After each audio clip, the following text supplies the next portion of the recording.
Story 1 by Danny C. I was on my way to drop off an order from the sandwich place I worked at. It was a quiet night, probably around 11. I had music going in the car and was just doing my usual routine for deliveries. As I approached their neighborhood, I pulled up to a red light. There wasn't another car in sight, but for some reason, the light just wouldn't change. It stayed red for way longer than normal. While I was waiting and staring at the light, a car rolled up beside me. I only glanced at it for a second, not wanting to make awkward eye contact, but I noticed the windows were tinted darker than they legally should be. I couldn't see a thing inside. The car itself was black, maybe an old Toyota or something similar. I couldn't tell exactly, but something about it made me feel uneasy. Maybe it was just the fact that we were the only two cars on the road. I really don't know. Eventually, the light turned green and I drove off, but I noticed they hadn't moved. The car was still sitting at the light. I continued down the road, brushed it off, and thought it was just weird. A couple minutes later, I turned into the area where the delivery address was. It wasn't really a neighborhood, more like a small stretch of about 10 houses lined up before a dead end. Something about the street felt off. None of the houses had their lights on, not even a porch light. If the homes didn't look so new and clean, I would have assumed the whole place was abandoned. But they looked normal, like regular neighborhood houses. Nothing seemed damaged or sketchy. I just figured everyone was asleep and it was a weird coincidence. The address I had was for the second to last house. I parked at the curb, grabbed the order, and walked up to the front door. I was hoping to at least see some kind of light from inside since this was the house I was delivering to, but there was nothing. Just total darkness. While standing on the porch, I noticed the door wasn't shut properly. It swung slightly when I knocked, like it wasn't locked at all. That made things feel even stranger. "Sandwich delivery. Anyone home?" I called out. There was nothing. No sound at all. I was about to leave, but just to be sure, I nudged the door open a bit more. Inside, I saw a hallway and a room, both completely empty. No furniture, no pictures, nothing. Just bare walls. Within seconds, I noticed dust floating through the air from the inside. I quickly shut the door and stepped off the porch. I was confused and starting to feel a little concerned. As I walked back toward my car, I noticed something a few houses back. A small black car was now parked there, one that hadn't been there before. Its headlights were off, and it was just sitting there. When I saw the tinted windows, I recognized it right away. My heart sank. There was no way this was a coincidence. I picked up my pace toward the car, but just a few feet from the road, I saw something move in the reflection of the window. I didn't know what it was, but I stopped instantly. I was near the passenger side, and when I looked inside, I noticed the back seat. It was dark, but something was blocking the rear window. It only took a second before I realized what I was seeing. I turned and ran back toward the house. At the same time, the back door of my car swung open and a man wearing a black hoodie and pants jumped out. He didn't come after me, though. He ran straight to the black car and got in. I stayed on the porch, my heart pounding, and called 911. I probably could have gotten in my car and left, but I was too shaken up to think clearly. When the police showed up, they told me the entire street was unoccupied. Every house was a new build, and no one lived in them yet. That explained why they all looked so clean. But what really surprised me was when they said they'd gotten multiple similar reports in the last week. Someone had been ordering food to fake addresses, then following the drivers.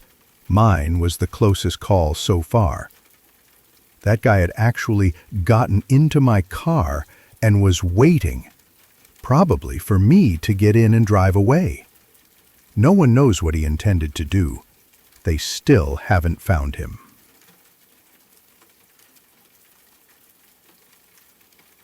Story 2 by P.O. This happened last year at the beginning of December. One of my close friends was heading out of town with his family and would be gone for a week. He asked me to house sit while they were away. We were longtime family friends, so it wasn't anything unusual. I had actually done the same thing for them the year before. They had a couple of fish tanks and a bunch of houseplants that needed to be looked after, and in return I got to stay in their house for a week. I lived in a small apartment, so I was happy to do it. I came over a couple hours before they left, just to hang out and get a quick rundown of what I needed to do. After they left, I unpacked my stuff and got comfortable. Around 6 p.m., I went out to grab some dinner, brought it back, and ate in the living room while watching TV. About half an hour later, there was a knock at the door. I paused the show and went to check. Standing outside was a guy in his 30s. He wasn't dressed like a delivery guy or anything official, just looked like a regular person. I cracked the door open a bit and asked what he needed. He seemed surprised to see me, but then quickly asked if my friend was home. He used his real name, so I assumed they knew each other. I told him he'd have to come back another time. He didn't say anything else, just turned around and walked away. I probably should have asked more questions, but I felt like if he had something important to say, he would have told me. Just to be safe, I texted my friend and let him know who had stopped by. He called me shortly after and asked who the guy was. I described him, and after a moment he told me he had no idea who that could have been. I kept an eye out the rest of the night, but I figured it wasn't anything serious. I finished the TV show, watered the plants, fed the fish, and got ready to sleep.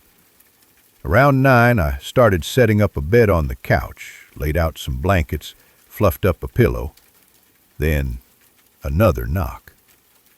I walked over, a little confused, and saw it was the same guy again. This time, I didn't open the door. "What do you want? Can you come back tomorrow?" I shouted through the door. He just stood there, staring for a bit, like he was thinking. Then he just walked away again. I made sure the door was locked before I went back to the couch. Looking back now, that was definitely when I should have called the police. But something about being in someone else's house made me hesitate. The guy hadn't done anything wrong, technically, and I felt like I might just be overreacting. Still, I couldn't relax. I stayed up on my phone, watching the windows to see if he came back. I stayed up for about 2 more hours before I started feeling tired. I did one last check out the windows before closing the curtains and getting ready to sleep. I brushed my teeth and hopped into the shower. It was a quick rinse. Less than 10 minutes later, I came back downstairs. I turned off the lights and headed back to the couch, but decided to check the front windows one more time. I didn't see anything, just trees blowing in the wind and an empty street. But as I stepped away, something caught my eye. The lock on the front door looked wrong.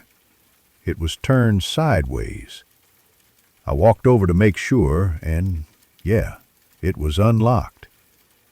I was completely certain I'd locked it earlier. No doubt. I froze in place. Then I felt adrenaline kick in. I crept toward the end table to grab my phone, but it was gone. Someone had already taken it. I didn't wait. I grabbed my keys and ran out the front door, got into my car, and used the emergency button to call 911. I drove down the road and waited. When the police arrived and searched the house, they found the same man. He was sitting silently in one of the spare rooms. When they arrested him, he didn't say a word, just stared blankly. He had a fake key in his pocket that matched the front door. My friend still insists he doesn't know who the guy was, but honestly, it felt like there was something he wasn't telling me. We haven't talked much since. If I hadn't checked the door before bed, I really don't think I would have woken up. Story 3 by Anonymous. It was just a regular night after work. I got home around 10 p.m., completely wiped out, but I still planned on staying up late to game. All my friends had work early the next day, so I was playing solo and just trying to relax. A few hours into the night, I heard what sounded like a knock.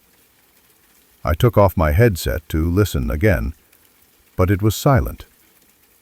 I figured it had to be a knock at the front door. It was loud, but when I checked, there was no one there. I thought it was weird. If it really was a knock, it would have been strange for someone to knock just once and leave. Still, I didn't think too much of it and went back to gaming. Not even 30 minutes later, I heard another sound. More like a click this time, like something closing. I immediately took my headphones off again and turned around. Nothing. The house was silent. I walked around to check things out, but didn't do a full sweep. I was just looking for anything obvious. It was an old house, so I usually chalked up weird noises to creaky wood. After checking and seeing nothing unusual, I sat back down. I was hesitant to put my headset on again, but I did. Then, a few minutes later, I saw something move across my monitor, like a reflection or a shadow. I instantly jumped up and spun around. At that point, I was almost certain someone else was in the house.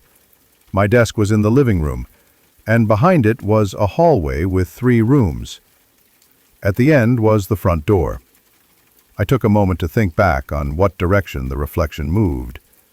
It had gone from the left side of the hallway to the right. The only room on the right was my bedroom.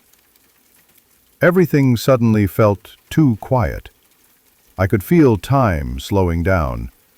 Every second felt heavier, knowing someone might be in that room. I decided my only option was to run straight to the front door and not look back. After a few seconds of trying to build the courage, I forced myself to move. I ran down the hall and out the door. I didn't hear anything behind me. I got to safety, called the police, and waited outside. When they arrived, they went in and came out with a man. I knew someone had broken in, but seeing it happen was something else. He looked to be around 55, with a wild face, bloodshot eyes, and a rough beard. Even worse, he had 2 knives on him. The cops said there was no clear reason he chose me, which somehow made it worse. He could have done anything, just completely unhinged. I was lucky to even walk away that night.